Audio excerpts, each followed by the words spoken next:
The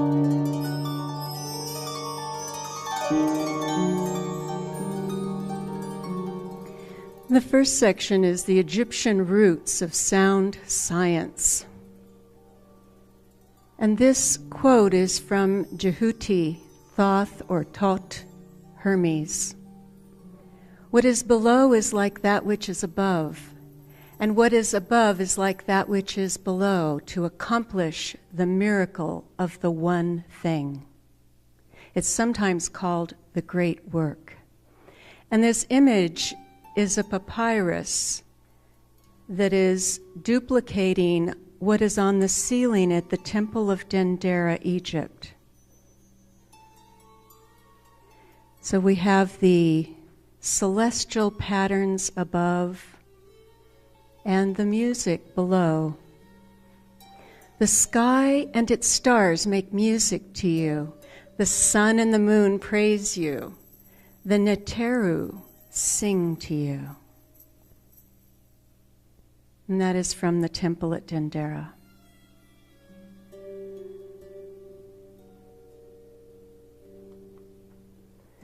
This temple is a perfect example of the principle of as above, so below.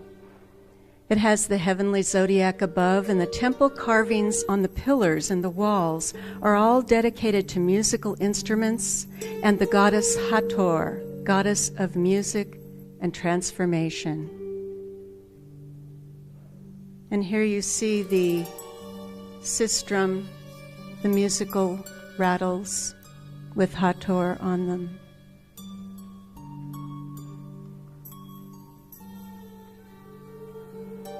Hathor listens to the eternal music of creation, similar to the ancient Hindu cow goddess Vak. She is Logos, mother of the Vedas, Vak, Vaka, Vos, voice. It's the root for our word for voice. Vak preceded Saraswati, and she's not well known anymore, but she is the mother of voice and song, mother of all mantras. I utter the word that gods and men alike shall welcome. I make them mighty.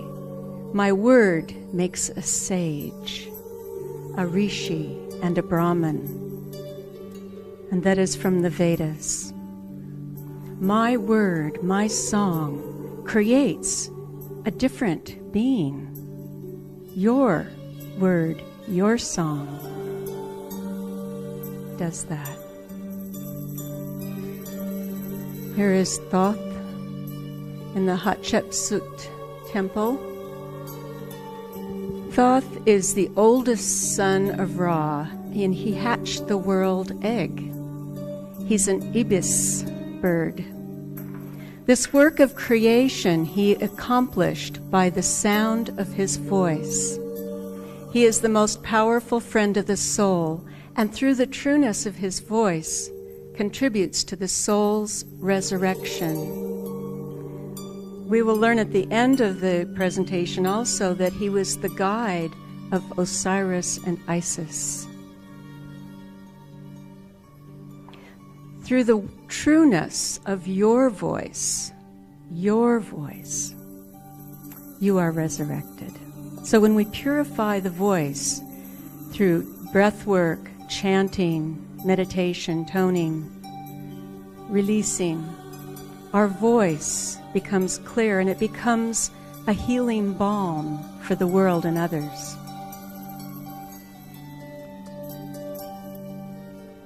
Egyptian temple music was guided by Thoth and his beloved Ma'at, goddess of truth. They taught that by continual singing of harmonious chants, humans grew unto the gods. Also, when we sing in nature, the trees expand their force field. The stones in the stone circles in Great Britain, we did this dowsing test over and over and over. Everything increases its energy field with sacred song, with well-intentioned tones. The singing of hymns on earth is the reflection of heavenly harmony.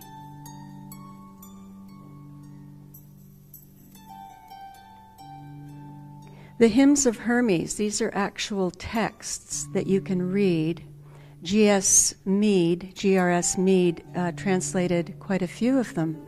The hymns of Hermes state that sacred sounds pour forth blessings and open a path throughout nature straight to the divine. The Vedas say that it is the fastest way to enlightenment and awakening. Sacred sound. The Egyptian texts say that Isis, Queen of Heaven, received the secret name of Ra. Actually, she tricked it out of him. He was bitten by a venomous snake, and he was dying. Ra is actually more than our sun. It is this energy behind the brilliance in the sun. You could call it the great central sun. So Ra was dying, and Isis tricked him out of his secret name, because with that name, she could do anything. She had the sound codes of creation. She uttered the spell with the magical power of her mouth. Her tongue was perfect, and it never halted at a word. Beneficent in command and word was Isis, the woman of magical spells. Now, I put the references here so that if you want to further research these sources, there is a tremendous amount of information available.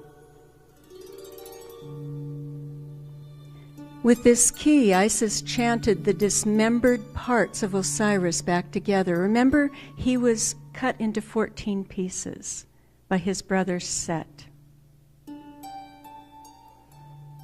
Thou wilt enchant the sky, the earth, the abyss, the mountains and the sea. Thou wilt understand the language of the birds. I always wondered where that language of the birds, they call it the green language in alchemy. I wondered where that came from. Of course, it had to come from Isis, and here she is with her great wings, the language of the birds. Knowing the technology and the science of sound.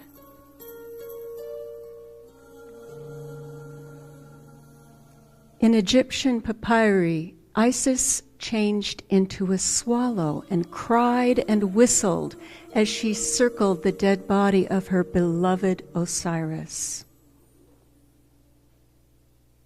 It's interesting because every place that has a Black Madonna in France or Europe in general, or a temple to Isis or Mary Magdalene, has swallows circumambulating every day in the season, in spring and summer and fall.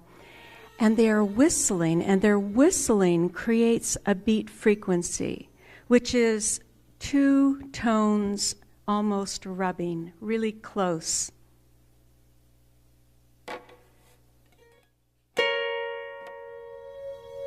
But even more close than that. And it creates an altered state, sort of like this whistling flute. The Song of Isis enchanted and infused Osiris with life to give birth to their child, to their creation, Horus.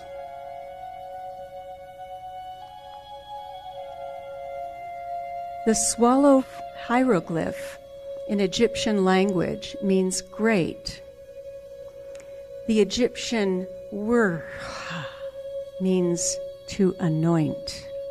So these are connected with Isis, the great winged one. I have a sense that she's one of those of the bird tribes that came a long, long time ago. And when you go into many ancient traditions, you find people that are with wings or manifestations of birds like Quetzalcoatl, the plumed serpent. He's plumed, he's a feathered serpent. The transformation into a swallow is one of the magical texts in the Egyptian Book of the Dead. The words of power in this text restored life after death to both Osiris and the scribe Ani to fly freely as a swallow. And here you see the swallow on the bark of the sun. This is the hieroglyph. On the bark of the sun, the swallow is the first to announce the return of the light, singing the dawn of a new day.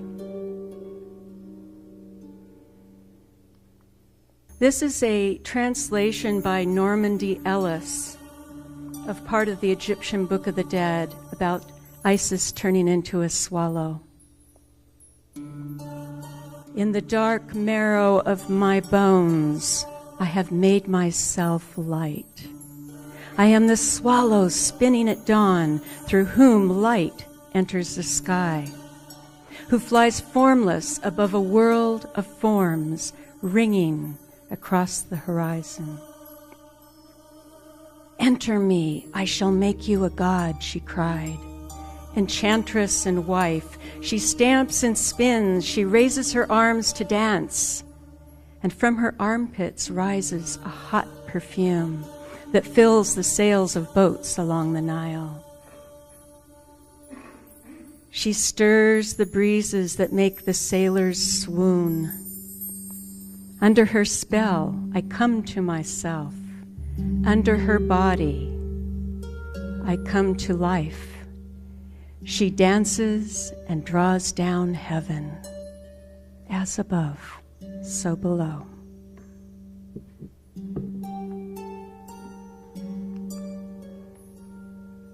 And this is a voice print of a swallow song. The dominant notes are C sharp and F sharp.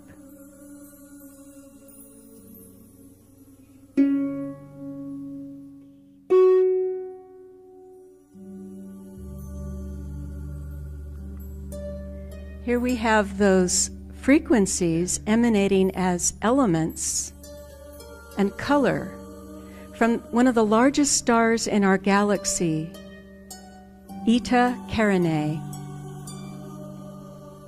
Interesting, one of the largest stars in our galaxy is emanating these frequencies.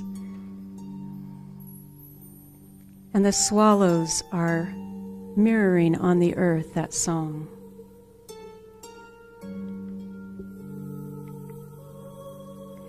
The Egyptian manuscripts have shown musical notation using 7 tones or notes and 7 colors. The French Egyptologist M. Villoteux found that Egyptian harps had colored strings to match the musical notation. And here you see a 7-stringed harp. And here there are 7 notes to an octave on my harp, and they are colored. So this is a very ancient tradition.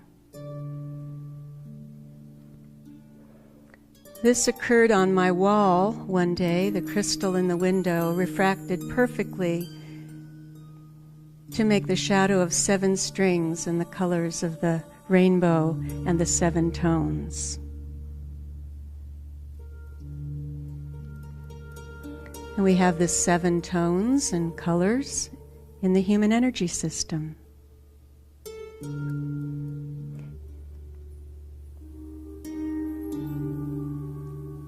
This is the harpist of Ma'at from the tomb of Ramses III, Thebes. I would like to have a harp like that, wouldn't you? We have some harpists right in the front here. Maybe we should commission someone to make one.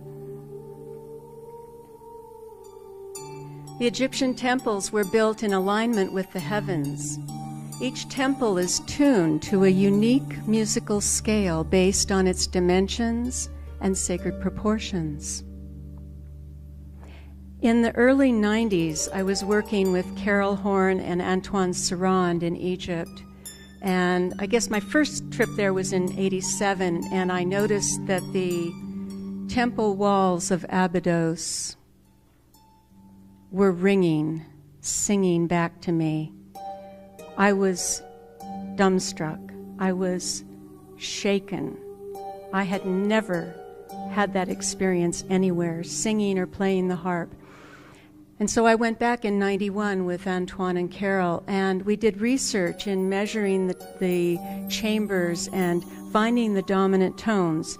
Antoine approached it in a very logical, scientific way, and my way was intuitive. And through audio response, just listening to the sounds that rang out louder in each chamber. But we came to the same conclusions, which gave me great confidence in the power of intuition, in the power to hear our own songs and not question it. So I'm going to share with you a song based on that tuning. It's called Sarah. Because we're talking about the sevens, I'll play it in a 7 rhythm. So the rhythms and the tones are both important. So I'll play it in this proposed temple scale for Abydos.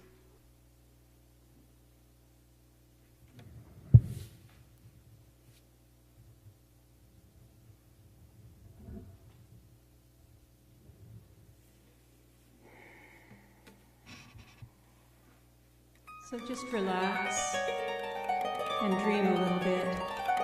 Imagine that you're in the temple of your choice. It could be Abydos or Philae, Dendera.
Music was used to regulate the material and immaterial worlds. A string resonates with the macrocosm of the universe and the microcosm of the human soul. In the hymns of Hermes, the order of singers maintained the harmonious patterns, enchanting earth and sky. Thoth, or Jehuti, is the tongue of Ra. What emanates from the opening of his mouth cometh to pass. He is the source of speech, the vehicle of knowledge, and the power of the spoken word. In the manuscript called The Key, Hermes teaches the way to enlightenment by chanting hymns of praise and pouring these blessings on all beings. The hymns of Hermes use sacred words of power to raise the inner resonance, and one became as a god.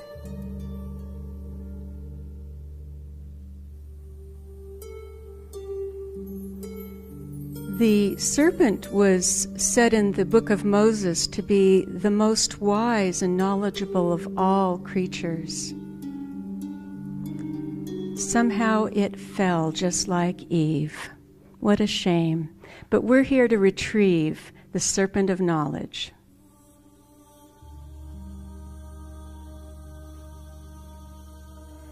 In the legend of the twins Amphion and Zethos, they were from Greece. They conquered Thebes. It fell to them by the power of music. Hermes had given Amphion a lyre, and when the twins conquered Thebes, it was the sound that caused the stones to slide effortlessly into place. And these are not small stones.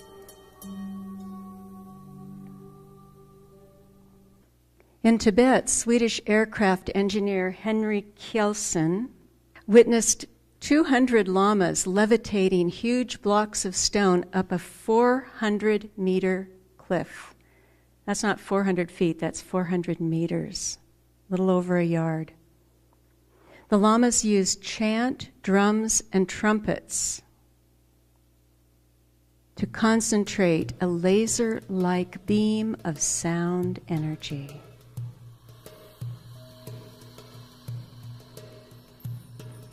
Hermetic sound science can be found in the roots of Christianity, Islam, and Judaism, as well as Buddhism, as well as most indigenous cultures around the earth. The mystical sects of all these traditions used purification with sound to build a diamond body of light to become Christed or Osirified. Here you see the diamond, double diamond body around Yeshua. This is a window, very powerful spot in the crypt at Roslyn Chapel.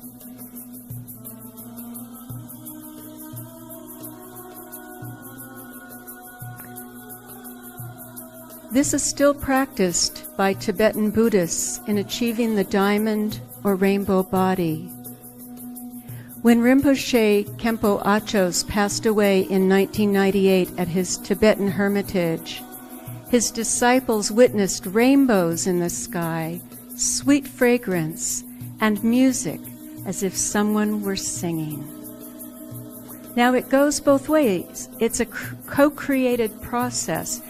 It wasn't just the music after his death, but he used chanting continually to create that rainbow body.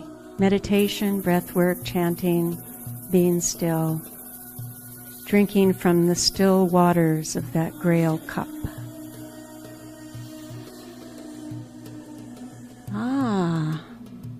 Red Tara. So I'd like to invite you to chant along with me this mantra. This helps all of us to not just build a diamond body, which many of us may not ever do that, but chanting clears energy. It helps to release heaviness, karma, tiredness. It does two things. It dissolves what we don't need, and it builds that which serves us. And especially if we're using ancient mantras, it's even more powerful, because these mantras are added.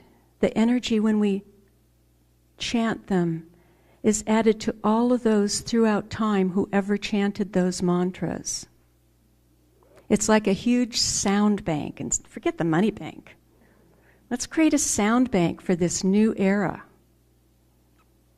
The sounds that we chant together can dissolve past limitations and clear the path for unlimited potentiality, not only for ourselves personally, but for our planet, for our beloved Earth, and all beings. By the way, Bardo Rinpoche is going to be in Phoenix this next weekend. He's from Woodstock, New York. He actually just moved into a new monastery in New York nearby Woodstock, but he is the Rinpoche who came to Sedona many, many years ago and gave us a very powerful teaching about the power of sound. And it happened to be on the eve of my departure for England, leading a group and doing chants in Stonehenge. And I thought, oh, this is so perfect. And what he said is that when you do a mantra in a sacred place, like Sedona, or anywhere that is sacred to you, that benevolent power is multiplied more than 1,000 times. Or if you write the mantra in the sand at the beach, or in the soil out in nature, or over the lintel over the door, it blesses all those who pass through that door. So I'd like you to join me in doing the Red Tara mantra. When I asked the Rinpoches that I know, I wanted to know what it is about the Red Tara. Of course, she's very strong in her red aspect. There are 21 aspects to the Taras. In her red, she's a very fierce protectress, very strong. So if you need protection or strength or energy, you could chant to her. The words are Om Tare Tum Soha. When I asked about the purpose of doing this chant, I was told that it helps create you as a Tara, you as a Buddha. So it develops that inner essence, that ground luminosity of Buddhahood.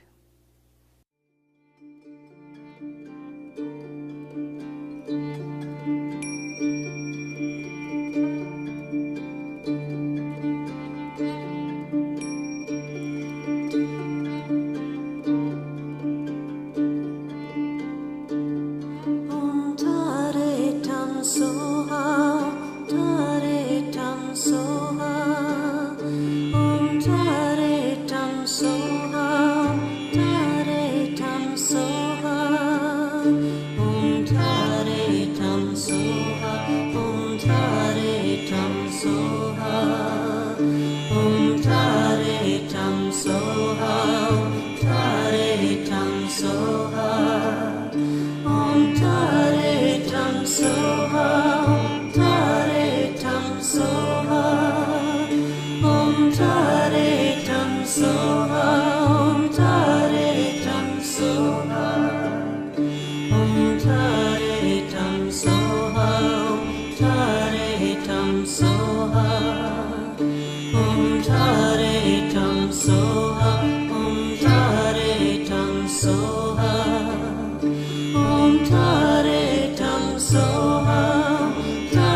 The Song of Sion.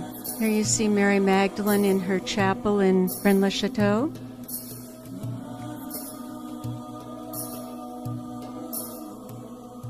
Samuel told King Saul, "You shall meet a band of angels," actually prophets, maybe they were angels, "a band of prophets coming from a high place with harp, drum, flute, and lyre, and they will be prophesying."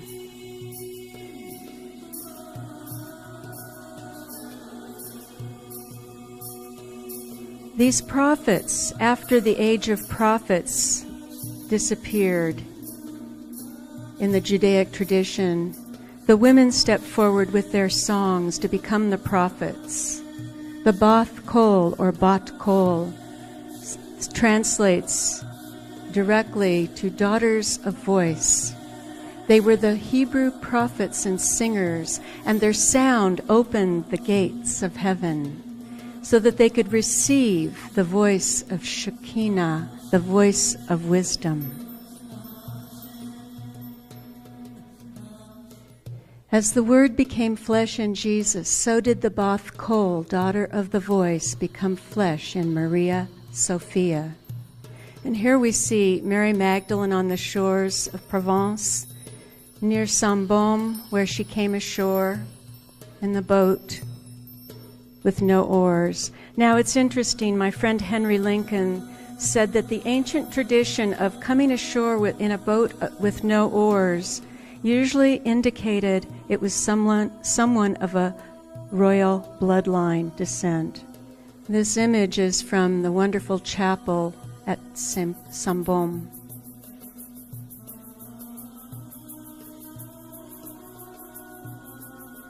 Wearing nothing but her hair. Each morning, a group of angels lifted Magdalene above the summit of the cliffs, where she could listen to the entire choir of angelic hosts, the divine sounds of original and continuing creation.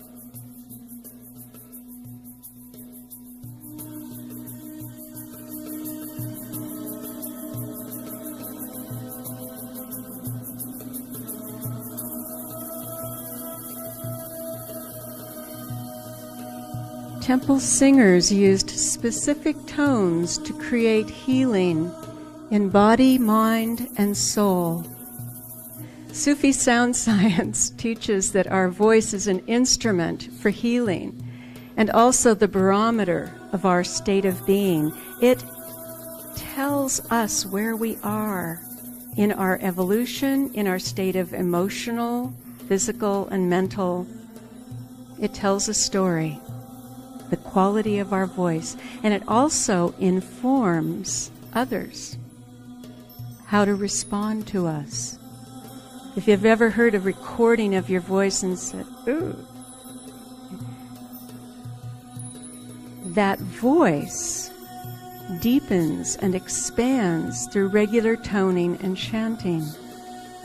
It's how to develop it so that when you speak, people will listen. I had very powerful relationships in my past with men of great stature.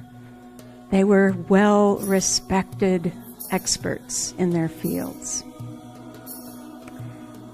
And no one ever listened to me. I would say something and it was as if I was invisible. Until I started working with sound and developing my own energies and my own voice.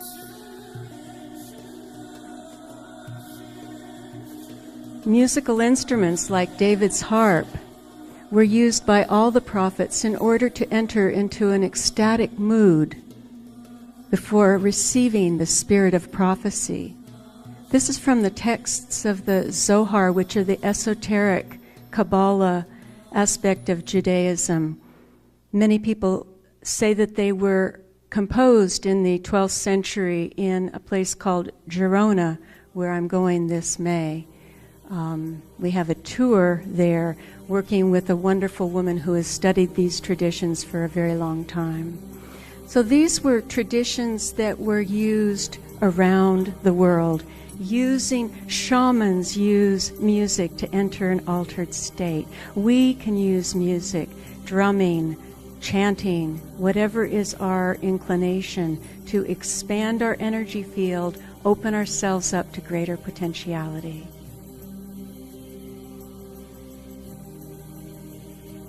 So, looking at this image, just to observe it a bit.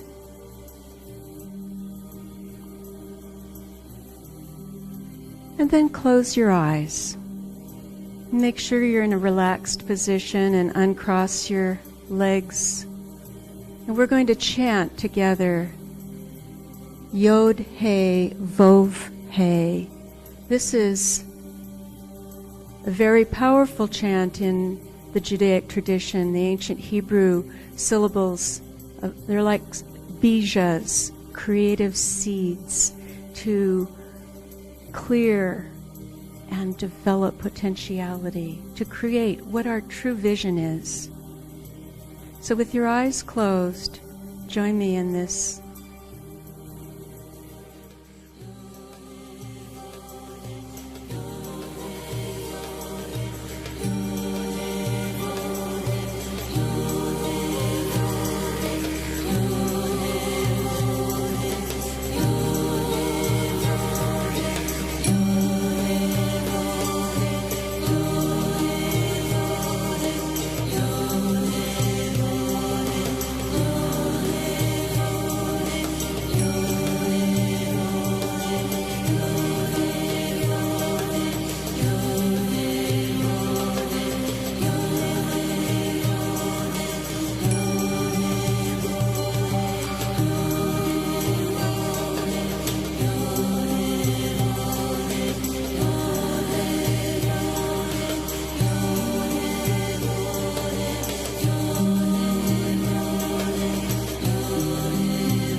To open your eyes and look at the image again.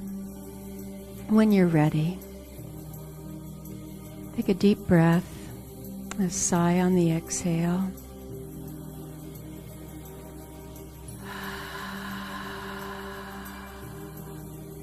And see if it looks different.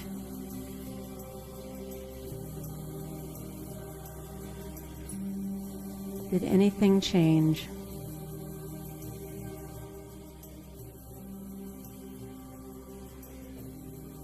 Any feedback from the audience? Any change that you're aware of? Yes. More colors. Ah, you see things that you didn't see before. A heart. Uh-huh. Things. And what? The temple is bigger. It grew. The doorway seems to be more inviting. It has dimensionality.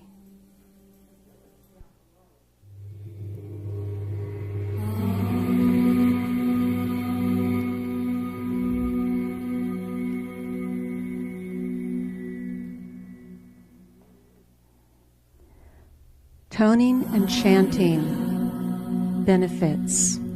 These are just a few. It increases sensory perception, as you just discovered, clarity, and intuition. Toning and chanting releases limiting beliefs, stress, and dis-ease. It charges the brain and alters our brain state, inducing alpha-theta states, which are associated with healing. We did experiments in the research labs at the University of Washington Medical Center and found that dowsers, shamanic healers, energy workers, and toners like me all entered the alpha, then theta, and even delta states when we were in the process of opening.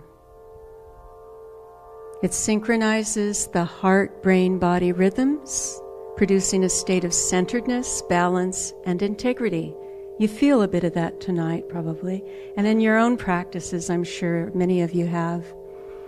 It dissolves the veils to remembering original intention. That is one of the greatest gifts that this toning and chanting and sacred music making can do. I don't want to leave out dance, but that's just not my job this lifetime.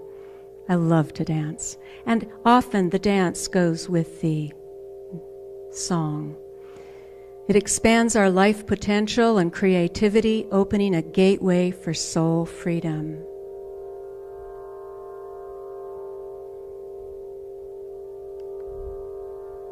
And what you're hearing is an Aeolian harp, wind harp, placed in the center of Stonehenge on a summer solstice. Just the natural sounds of the wind through the strings. And this is a natural occurrence that happened to my friend Eileen Nauman at Rainbow Bridge, Devil's Bridge, Sedona. The sun was nowhere close to that part of the sky. And it was after they offered prayers and flute and drum song, and this appeared, and everybody was on their knees.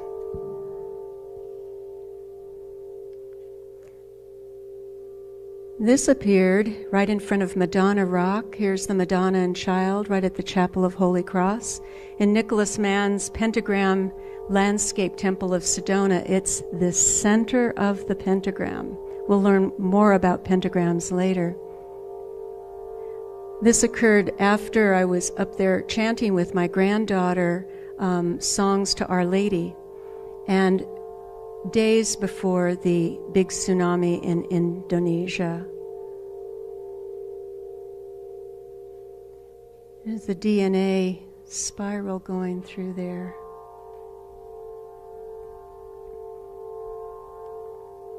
And here's another image from genetics of the DNA spiral. Russian biophysicist, any Russian speakers here? Anyway, he found that human DNA can be reprogrammed with harmonious sound and positive language. This is the ancient Hermetic knowledge of the power of mantras and sound. Mantras are formulas to vibrate the highest human potential and re-enchant our world. As I was saying about the University of Washington research, here is a chart of some of the testing of what happened to the brain. This is the beginning. I guess I already had a fair amount of theta going on. I had been listening to the Sangaya CDs that you'll hear later on, and then toning with them really peaked the theta level. The theta, the green, the alpha is the red, beta over here, and delta, the really deep level in the blue. Then both the alpha thetas peaked. The brain went into an altered state, and then they totally balanced.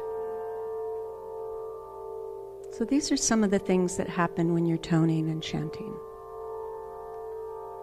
This is a energy field imaging machine that was testing in Mexico City many years ago, coming off the Avenue Insurgentes, the largest, most congested road that I know of in the world. I think it is the longest in the Americas. And it was fairly stressful, and the aura field is quite lopsided and very high beta brain state. Not high beta, just beta state. And after 1 minute of doing Om Mani Padme Hum, this was an old photo, so this is faded a bit, but these were very brilliant, deep royal blues and purples that were developed, which indicated an entry into the alpha theta state.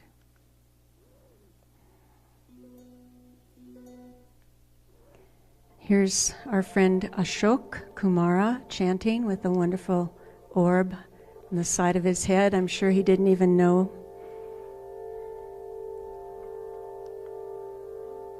And I'm playing for a mass for a dear friend who passed over, and I'm chanting. And my friend took this, and then there are various other little orbs around. It's a church in Rennes-les-Bains, France.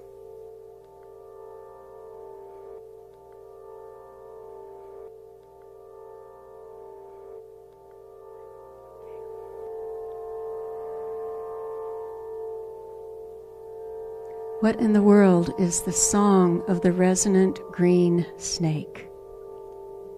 Do you know the Goethe story about the green snake? He wrote about this. We're going to learn a little bit about the green snake. This is St. John, Lazarus, in the Saint-Lazare Church in a place called Avalon, France. Here we see, in principio erat verbum, in the beginning was the Word. We see this lovely serpent coming out of his cup.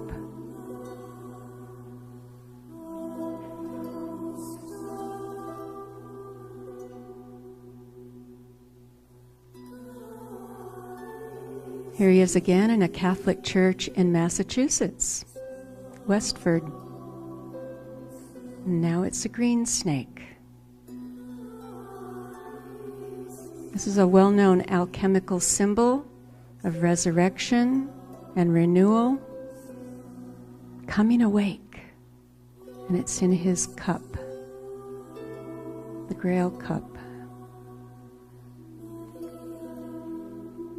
There's in Troyes Cathedral, southeast of Paris, another green snake, but this time it's a feathered serpent, just like Quetzalcoatl in the Mesoamerican tradition. We find the same symbology all over the world, rooted in the earth and sprouting wings, balanced. Transformation, resurrection. Here we see it in the image from Egypt. The serpent shape can be symbolic of energy movement, water, wisdom, kundalini rising, sound waves, resurrection, and it happens to be the symbol for the age of Aquarius. 2 squiggly lines, just like 2 snakes. That's the age we're entering into. So I think it's high time we retrieved the snake. Here's the front of the same Saint-Lazare church in France, Avalon, France. Look at all these amazing serpents on the front. It's a resurrection chapel. By the way, the nearby next village is Vézelay, where Mary Magdalene has her church, basilica. They were brother and sister, and they worked together closely in the resurrection mysteries. This window is in the Madeleine Church in Rennes-le-Château, and the sun was over in the west, which is behind my head when I took the shot. This was a miracle of Lazarus rising, I felt, out of his window. That's Lazarus Rising's window. Lazarus received the resurrection mysteries teaching from Yeshua as recorded in the secret Gospel of Mark. It was an all-night ceremony. And here's a quote from the Pistis Sophia in the words of Yeshua. Magdalene and John, the Virgin, will tower over all my disciples and all men who shall receive the mysteries. Well, we've moved on now. It's available for all of us. That's the good news.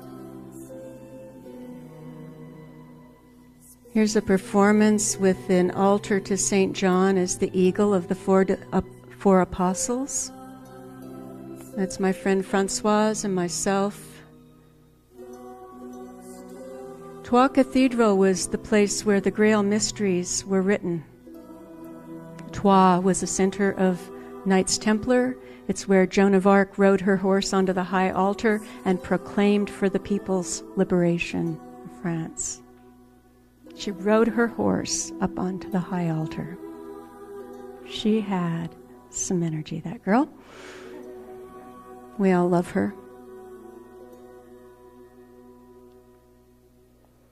Here's the Apostle of the Apostles in Saint-Michel, Tarascon-sur-Ariège, near the Pyrenees, the foothills.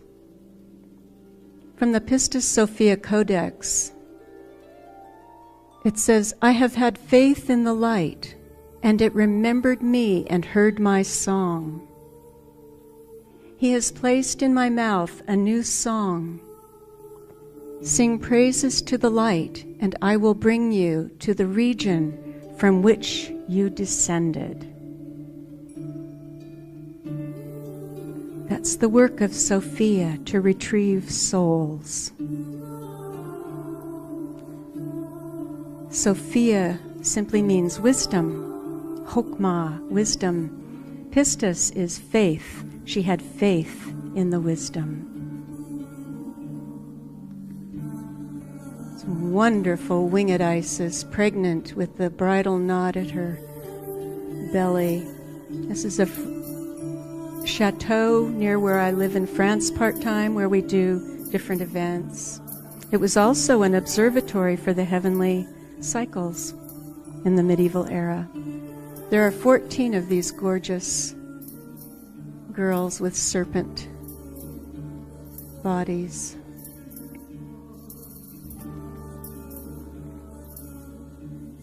This is a billboard on the way to my village in a place called Limoux. It's famous for its original formula of champagne. The Grail cup is filled with golden elixir, the serpent green and winding and entwining as the vine, the temple behind. And here is a wonderful alchemical image from the 5th century. The alchemy of the 9 musical spheres of creation and the 9 muses. The serpent flows freely and easily through the spheres as the life force and divine song of creation. We have the jed pillar of Osiris, and kind of similar in the U.S. genetics image. We find these images everywhere. Sound, breath, and meditation is the key to awakening the internal serpentine pillar of light.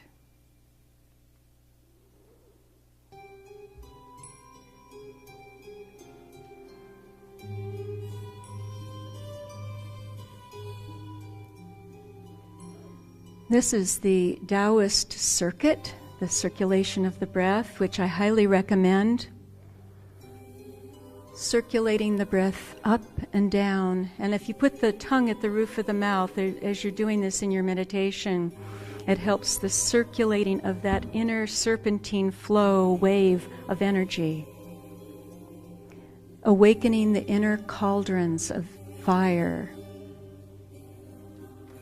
They also call it the opening of the golden flower. This is a cymatics image whereby a pure tone was emanated and it created a perfect mandala. It's called cymatics, sound, moving form. That's what you do when you're chanting or toning. The focus and breath follow the naughty serpent paths to awaken the inner cauldrons. Now, if you do this at sunrise and sunset, one can look right at the sun for that short period of time. Some people do it for minutes, some people do it for an hour, but there's a little window right as the sun is on the horizon that is better than a double cappuccino, I guarantee. I highly recommend it if you want your frequency to match the solar emanations that are going on now. So we're going to cover, I hope you don't leave when we take a break shortly, because I want to cover some of the effects of those solar radiations that are coming in now. So powerful, it's really good to align. We've been taught to be afraid of the sun, and it's going to, ruin us, but it's actually a source of great energy. The Nassenes, which were the ones related to Yeshua and his tribe, and the Essenes as well, combined chanting with sun gazing. This activates the nadi channels as well as the pineal gland and the mana of awakening and regeneration in the brain centers. When you circulate the breath and the energy, you touch all the centers, which is important. Here the initiates in Egypt are receiving the illumination and resonance from the stars. This is an ancient tradition. The Mayans do it. Here are the life-giving principles with the ankhs coming down from the ray, sun. Sunlight helps produce neurochemicals, including HGH, human growth hormone, in the pineal gland, regulating mood, consciousness, energy levels, and longevity. The pineal gland generates a magnetic field and contains magnetite, thus interacting with magnetic fields of the sun and earth, for instance, places that are very magnetic, like Sedona. Places of red earth are always sacred places. Here are the 7 serpents, representing the 7 awakened centers of the initiate. Horus, the sun, at the pituitary and pineal centers, symbolizing the sun awakened within the brain. And here's a wonderful quote from the Dialogues of Kabir from the Sufi tradition. In the center between the 2 eyes is the seat of eternal music, the music of the spheres. And if we had more time, I would share many, many stories of how awakening this center, you begin to hear, many of you may do this already, hear the subtle sound currents, the music of the spheres, the sounds ringing in the air stronger at certain points, certain places.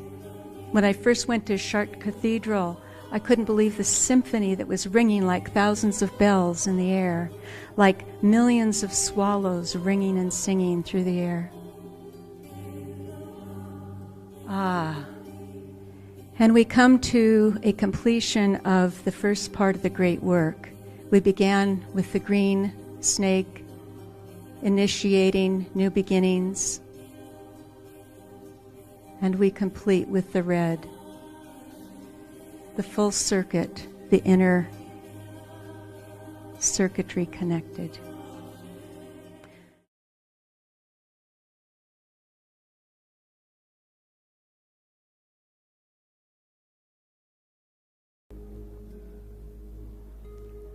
What we're hearing on the recording is a meditation on the tone G sharp. Now, in my system that I work with, that has been handed down for quite a long time, that tone resonates with the galactic center. The Mayans call the center of our galaxy Hunab Ku, and Humboldt men explained it to me that it's shaped like a G. It's a spiral. It's the G letter, Che, in Mayan. So this tone you're hearing now is a G sharp, which could resonate with the galactic center and connect us with that expansion. Song of the Stars. Again, we have the sky and its stars are singing in you. From the Dendera Egypt temple. In fact, all of creation hums in audible and inaudible tones. The word universe means one song. These universal tones are constantly bathing and communicating with us, as above, so below. The wonderful Algonquin song, I don't know the melody they use, but the words are so incredible. We are the stars which sing. We sing with your light. We are the birds of fire. We fly across the heavens, and our light is a star which sings. Literally so. The minerals in our bones and the iron in our blood began as an exploding star somewhere in space some time ago, long time ago. We are literally the stars which sing. There's a star map on the wall of Egypt. Marsilio Ficino, who created Neoplatonic academies during the Renaissance in Florence, Italy, wrote 3 books on life. He says, by their harmonious rays and motions, penetrating everything, planets daily influence our spirit secretly, just as music does openly. Nicholas Mann has created this wonderful star alignment with midwinter sunrise at the Glastonbury Tor in England, and the mound touching it, the center of the galaxy, touching us, touching all of us at this time, during this time of alignment. Nicholas has a whole period of 1980 to 2016, and I think if we're focusing too heavily on this one year, we're missing the point. We are in it. And it's going to keep going. That flowering.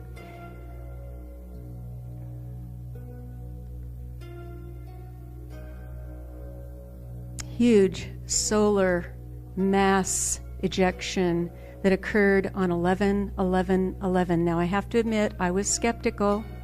I thought, they're just creating the 888 again, or the 11/11/11, 10/10/10. Oh, this isn't really holy day. It's not a turning point of the seasons. But guess what happened? The sun listened. The sun responded. So as people gathered around the earth, and they were praying and singing and chanting, the largest wall of plasma that solar astronomers have ever seen erupted. Also at that same time, a gigantic magnetic rift appeared in the sun. It's really speaking now. And when we entered the year of the water dragon, 23rd and 24th of January, what do we get? A huge green dragon over water. The sun exploded, connected with that new moon.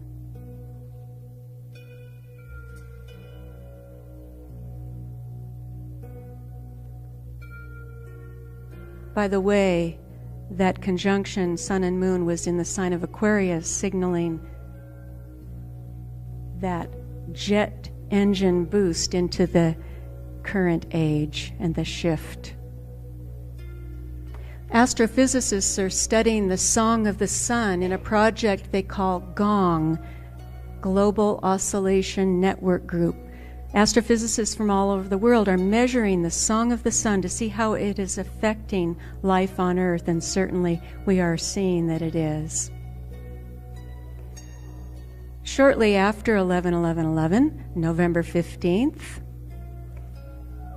the sun hit, the coronal mass ejection hit Venus, and this hurling plasma cloud reduced some of Venus's atmosphere. Now, there is a Hopi prophecy that speaks about when Venus's atmosphere changes, this signals we are in the time of great change and purification. And instead of being afraid of that, celebrate. Are some of you just feeling so much energy you just want to jump out of your skin?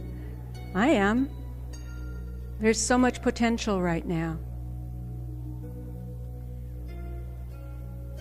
This is a disk of Venus pouring forth illumination, just like the Egyptian initiates were receiving, the direct resonance and illumination from the stars. The Aztec tradition says that Quetzalcoatl, the plumed serpent, emanates from Venus and will return to Earth in 2012. In a rare transit, Venus will pass directly in front of the sun on June 6th this year. Only happens once in a lifetime, once every 120 years or so. Now, they come in pairs, so we had one transit in 2004, and this is the partner of that transit. For me, this is really the exciting thing. I mean, yes, winter solstice, all the solstices are powerful, but this is big. So I recommend everybody toning and chanting and praying every day, connecting with the sun, bringing the sunlight into your cells, into your centers of your brain to get ready, because it's really wonderful what is happening now. Here's a Venus-Moon conjunction. She makes a perfect pentagram, the only planet in our solar system to make a perfect geometrical shape. Perfect pentagram in her orbit every 8 years. This shape happens to be the one that is full, totally, exclusively, of golden mean ratio, the perfection of creation. It's the basis of music, harmony, beauty, healing, and regeneration. So those are some of the qualities that I believe are coming in now very powerfully as blessings, as gifts, if we pay attention and utilize them. You can even breathe in not only the sun, but the moon, or Venus, or Sirius, or whatever your favorite star is, to receive the knowledge.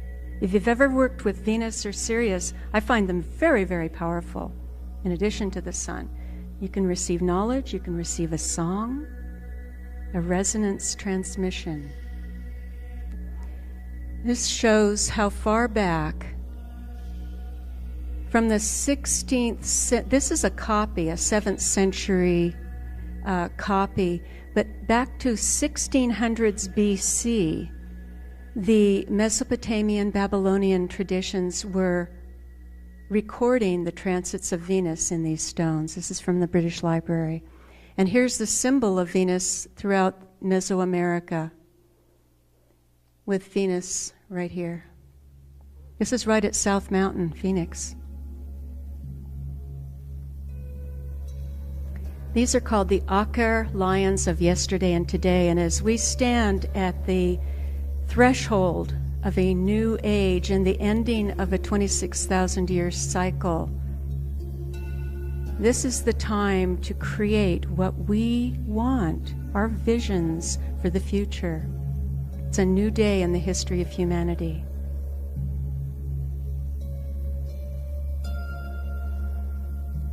And in the ancient traditions of the Middle East, God was expressed in several various ways as El or La, meaning the one or I am that I am.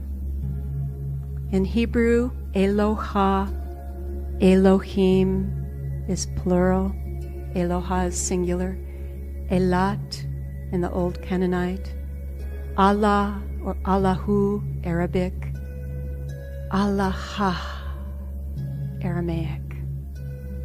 So I'd like us to join together with another chant, and this time with the crystal bowl, and all of our voices harmonizing as you feel.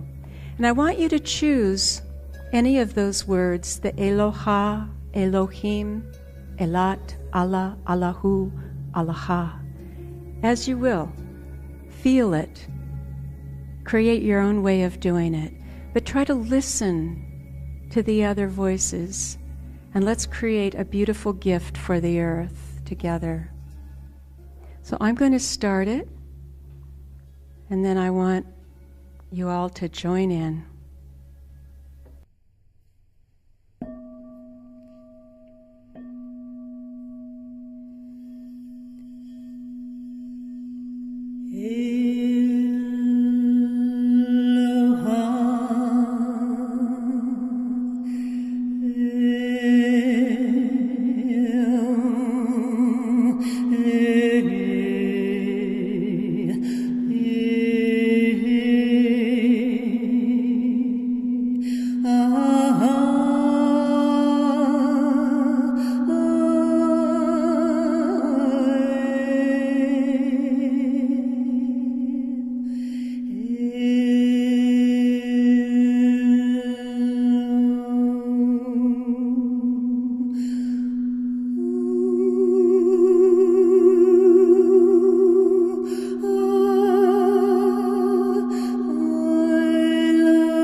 Our human energy field is constantly interacting with the cosmos, sun, moon, stars, and earth resonance.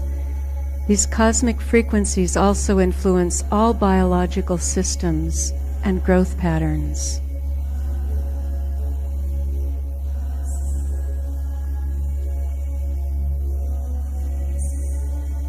Heavenly tones and song patterns are reflected in the human body and the energy field.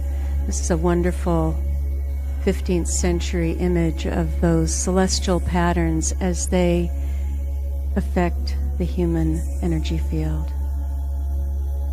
in the wonderful Vesica Piscis shape with all the zodiac around on the outside. Medieval text from the British Library showing the casting of a chart to see the star influence on a newborn child. Medical and soul astrology have both been used by the ancient cultures for thousands of years including in our current time. Here's King Edward III being shown the planetary influence on trees and plants. The key is to restore all the frequencies, to become whole and integrated for healing. Here we see all the planets represented in all the color tones, the frequencies. These celestial tones can actually be measured in our voices. We can find the tone map to know where to work to liberate ourselves and to integrate. This is the basic wheel that I've been using since the early 90s, with the zodiac of the 12 tones, 12 colors. This is a form of bioacoustic medicine, and the goal is wholeness and integration. We have to know where we're dropping out, where the stress points are. Everything in creation is singing. String theory now proves this. Well, it's not really a theory anymore, is it? And all of life forms can be identified by their specific frequencies or formula of frequencies. Nothing's simple, is it? We are all made up of symphonies of frequencies. In the 1970s, University of Ohio sound researcher Sherry Edwards discovered that she could hear distinct tones emanating from individual people. When she sang the same note back that she heard, extreme, dramatic, immediate effects occurred. This gave her the hunch that she was on to something, and she was one of my first, more scientific teachers. My first teachers were life and nature and indigenous people. They have the same traditions. Edwards developed voice analysis to analyze individual voice tone patterns to find the sound signatures for healing. Therapeutic sound formulas are then created based on an individual's weak voice tones, what is dropping out. We have Alex Gray's wonderful art showing the network of light through the system. We use voice spectrum analysis to find the sound blueprint, tones for healing, to return our lost chord. The frequencies missing in the voice relate to limiting patterns and beliefs in the body, mind, emotions. They also relate to genetic tendencies and karma, belief systems, emotional patterns. We all have them, but you can read them in the voice. Using one's signature tones reconnects the inner pathways, creating wholeness, freedom, and soul evolution. With a frequency analyzer, we measure the voice pattern to identify the strong and weak points. Combining this analysis of the voice results and the planetary tone chart, we've been seeing that these planetary and solar influences are affecting all biological forms, and each person has a tone pattern formed by the planetary patterns at birth. It forms a blueprint that can be changed. It's not a fated thing at all. You can work with it and shift it if you know what you're working with. So it's like the as above, so below, the Hermetic tradition. As above in the heavens, the moment of birth, below we receive that music in our own personal symphony. The voice is a barometer of the state of our beingness. The voice indicates one's character and the expression of one's spirit. Hazrat Inyat Khan, Sufi master. The Sufi tradition, the esoteric aspect of Islam, which I wish came back stronger right now in the world, they carried tremendous amount of knowledge about working with the voice and the frequencies in the voice. He again said, the person who has found the keynote to their voice has found the key to their life. Here's a voice print of someone who's pretty out of balance here, heavy tones over on this side of the scale and nothing over here. It turned out that the issues for that person emotionally and physically were sitting right in these areas that were dropping out. Deepak Chopra also says something similar. The body is held together by sound. The presence of stress and disease indicates that some sounds have gone out of tune. So we're just bringing back the right tuning. What a time we live in where all the crystal bowls and tuning forks and toning and chanting are occurring. We live in that threshold between the ages that we have all potential to change everything with our song. That is actually the theme of the creation story of the Avapai Apache people of this area. She listened to the songs of heaven when she emerged in Boynton Canyon, Komalapokuia. She listened and she trusted what she heard, and she sang, and her song changed everything. Your song changes everything. Some of the effects of applying missing voice frequencies found by voice analysis are, isn't this a great image? From Scientific American, and I love it when this stuff bleeds through into all levels in science, technology. When individual frequencies are played back to a person, the change can be reflected at the cellular level, in brainwave patterns, unification of the energy field, and in the experiential state of being. And this can happen immediately. It doesn't have to take a long time. Although things that have been kind of set in stone, as we say, in the bones, in the tissues, take a little longer to resolve, can take a week, a month, a year, whatever. It just depends on how long-standing a genetic tendency or pattern in the body is, or emotions.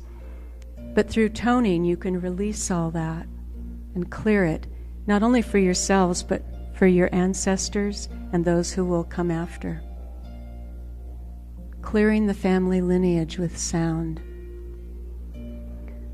The sound that you're hearing, I'll turn it up a little bit.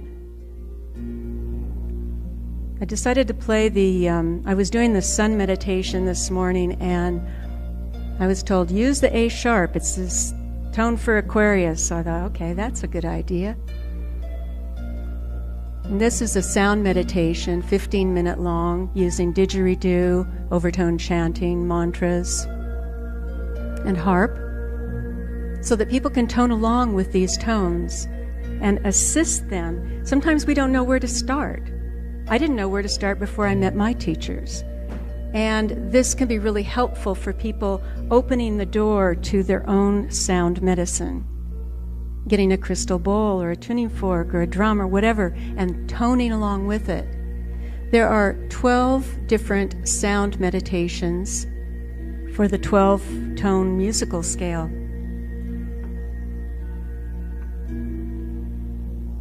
Each tone relates to specific nutrients, organs, physical functions, mental, emotional, and genetic patterns, trying to cover all the bases there. Just to let you know that everything carries a frequency, even a thought, even a feeling. It all has frequency that can be measured. Therapeutic formulas are then created based on the frequencies stressed or missing in the individual voice and the planetary tone pattern. They mirror one another, as above, so below. Cannot wait to show you how this is rooted in the traditions, in the mystical, Western mystical traditions in Europe. It goes from Egypt, Babylonia, and before, and then it filters into the West through the Hermetic texts. And it'll all start making sense. We're running a little short on time, but I'll just hit on a few of these cases that were really wonderful and striking. In Mexico City, I've done a lot of work for many, many years.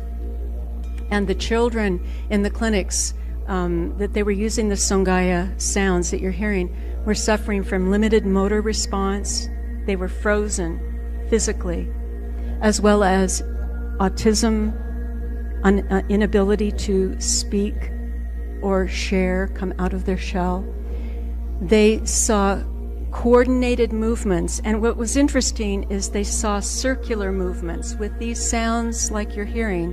This is what they were using, and the children started moving in circles where there was no movement before because of the cyclic repeating 60 beats per minute or slower. It just got them out of their shells. They began communicating, vocalizing with the music.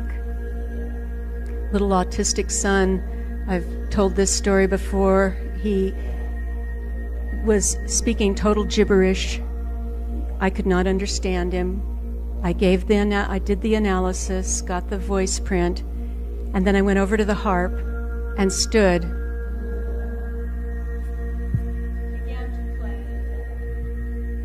And he stood at the other end of the harp. He had never seen a harp before.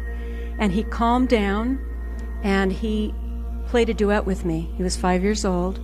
He'd never played an instrument before. And at the end, he kissed me on the cheek and said, "Harp." And so immediately his parents got him an instrument. And he began naturally playing music in his missing tones that he needed. It's a natural response. When we hear the sounds we need, we resonate and feel good. We want to use those. We want to hear them.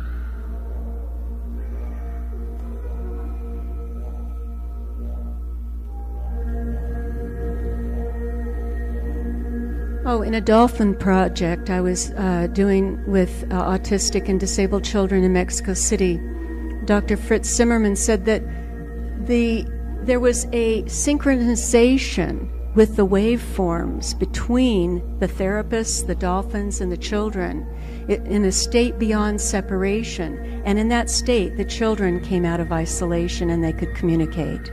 They began to develop all of their sensory abilities. All of these are online. You can see them on the voice analysis page. This is fun. This was a wonderful local client. After 1 week of toning her C sharp, which relates to root chakra issues, sex, money, power, she was more relaxed, uplifted, libido increased dramatically. I should use that on television. If I ever wanted to get really busy. Second week, she was more calm, aligned with her true purpose, and she made a major business gain. Again, root chakra things.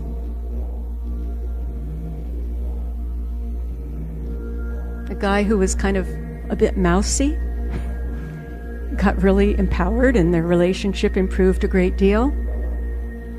Basal temperature, thyroid balancing, use in body work and other therapies, it can increase the efficacy. This is an interesting one. I didn't show you the images because I was in my underwear and it's really embarrassing. But the video imaging footage taken up in Bellevue, Washington with the same doctor I mentioned earlier, Dr. Juan Acosta, showed that there was increased light in and around the body after toning a very short time, like a minute. And dark, congested areas became 60% brighter, and the same result occurred while holding feelings of bliss and gratitude. So I highly recommend toning with the state of gratitude. Find something that you can appreciate about yourself or another and focus on that feeling of gratitude, and it totally shifts your frequencies within and without. Here's a family in Portland. Now the husband's singing all the time. I hope she enjoys it. And they're singing as a family. Now that's wonderful.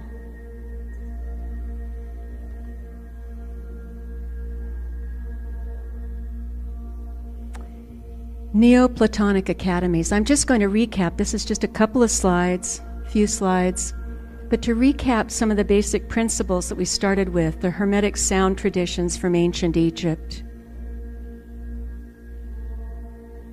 This is Marsilio Ficino, and he was the first one in the Florence area in the 15th century to translate the entire body of Hermetic teachings called the Corpus Hermeticum.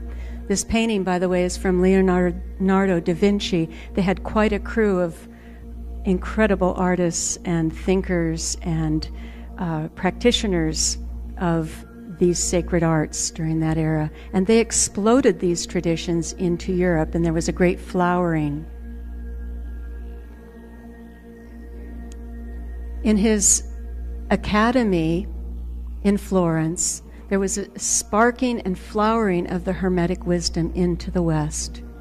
They combined the study of astrology, music, and medicine. Sound familiar?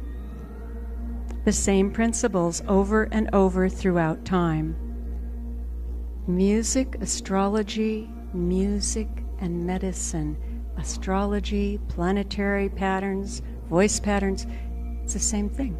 Pythagoras used to make sound formulas based on the planetary configurations for each person, with voice and lyre. According to the 3rd century BC historian priest Manetho, Thoth was a counselor to Osiris and later assisted Isis in ruling Egypt. Manetho says that the second Thoth Hermes, apparently it was a tradition, a lineage, translated teachings from ancient stone tablets from the first Thoth. These became the 42 books of Hermes housed in the Egyptian temples. The first book was called The Chanter, and the next 4 books were a series on astronomy called Horoscopus. Interesting, eh? Same themes. Here we have Orpheus and his lyre in the Byzantine Museum in Athens. These academies used music based on a person's horoscope as therapy to heal both body and soul. We combine medicine and Orpheus's lyre. To the Egyptian priests, medicine, music, and the mysteries were one and the same. And I love Ficino. And we play the lyre precisely to avoid becoming unstrung. Music according to the rule of the stars, the motions of the heavens, and an individual's horoscope will engender a forceful, celestial, healing power. Ficino. The stars are singing to each one of us. As above, so below, and the beauty of the song of creation.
You are the love that moves the stars.